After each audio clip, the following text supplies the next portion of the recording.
Last night, you didn't know why Kojiro's words provoked you so much. You weren't able to get much sleep last night, not with Kojiro's words still ringing in your head. You could never replace anyone's mother, let alone raise four orphan teens. Although you've grown attached to Tanjiro, Nezuko, Zenitsu, and Inosuke, however, you could never adopt them. It was just so silly, since you'd barely even know the four well enough to call them your own. A part of you wanted to believe Kojiro just said that because he was their teacher and that it's a natural and wanting to take care of his young Kasakai. You knew that's just the kind of person Kojiro is sometime, both strong and genuine empathy, never once thinking about the neglective outlook or berating others. He's never the one to dog people out. You watched him time and time again encourage Tanjiro and his friends to continue to grow stronger and to be kind. Indeed, he treated them as if they were his own kids, despite being about 5 years older than them.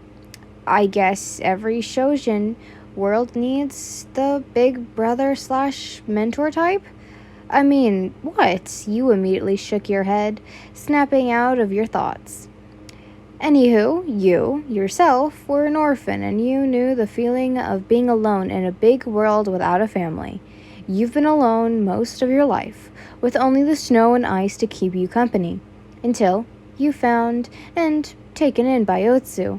You saw yourself in them. It was originally made you empathetic towards the four, and a part of you couldn't help but want to protect them. At first, you were being sentimental when you were beginning to see the four as your own.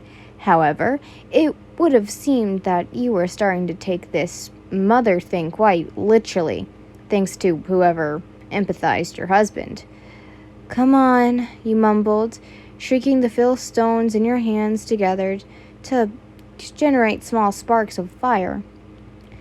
You'd found a nice quiet spot in the woods since it was a nice day for a family outing. Eventually, you managed to get a campfire going as you gently used an iron poker to stir the charcoal and wood before impaling a fresh sweet potato on a stick and placed it on the open fire. Your son, Taiyo, is sound asleep and tucked safely inside the wrap of the baby sling as you carried him piggyback style on your back. You can have this one, Senjiro, you say, offering the now roasted sweet potato to your beloved brother-in-law. Thanks, Wani-san. Senjiro smiled as he took in the smoke rising from the roasted sweet potato. Careful, it's hot, you warned, remembering that he can't handle hot food well, not like his big brother. Smiling, Senjiro blew on the sweet potato to cool it down some, before taking a small bite from his stomach would have liked to do, to him wanting to savor the flavor. Yummy, he marveled. The golden fleshiness of the potato warmed his taste buds, not at all dry, but soft and chewy thanks to the buttery layer. It's good, Oni-chan, he compromised as the sweet and flavory taste flows on his tongue. Good to hear. Now, if only Kojiro and the others could hurry up with the rest. We'll be all set. And as if on cue, you soon heard the sound of leaves crunching underneath footsteps, and turned to see Kojiro and the others. We're back, my love, Kojiro announces. You smile upon noticing Tanjiro carrying a brown paper bag filled with some more sweet potatoes to roast on the fire. With this genuine smile, Kojiro's eyes enthusiastically shines with glee to see you had a fire burning and Senju are already eating a roast sweet potato. Aw, you two already started without us? Your husband fake pouts. You rolled your eyes. We just started, Ko. There's plenty more, and I hope you didn't eat the rest on your way here. The urge to do so was strong, but luckily I didn't. He shot you a happy grin. This cheesy, hot chili pepper. We'd but a lot, Miss Rengoku, Tanjiro says, walking over towards you and handing you the bag of potatoes. Thank you kindly, sweetheart. You smiled, taking them from him. I won't bite, you exclaim Nosuke exactly as he suddenly approached behind Senjiro. But this one's mine, Hashibura-san, Senjiro says shyly, whilst trying to prevent the wild boy from stealing his food. Patience? You'll get yours soon enough, you tell him. You never knew Inosuke would have such quiet and resolved appetite equal to Kojiro's.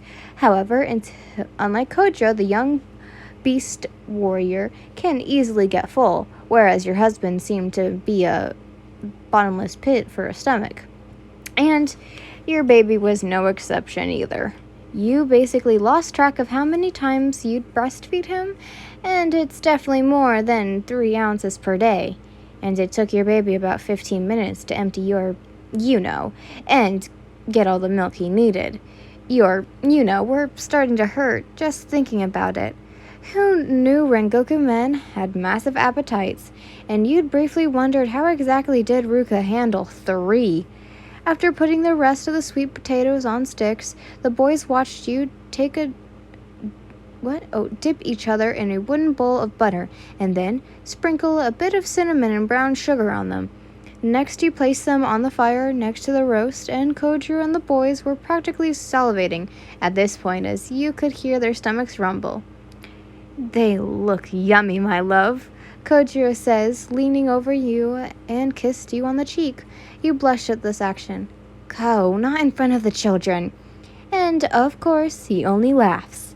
Once the sweet potatoes were all done and perfectly soft, you nodded. Okay, potatoes are done. You boys go ahead and take one. But be really careful, they're still hot, you say, and they'd wasted no time in sampling the perfectly roasted potatoes. Kojiro could taste heaven. Umai. There's insane, my sweet flame. The sweet potatoes were to die for, and his beautiful and amazing wife had made them?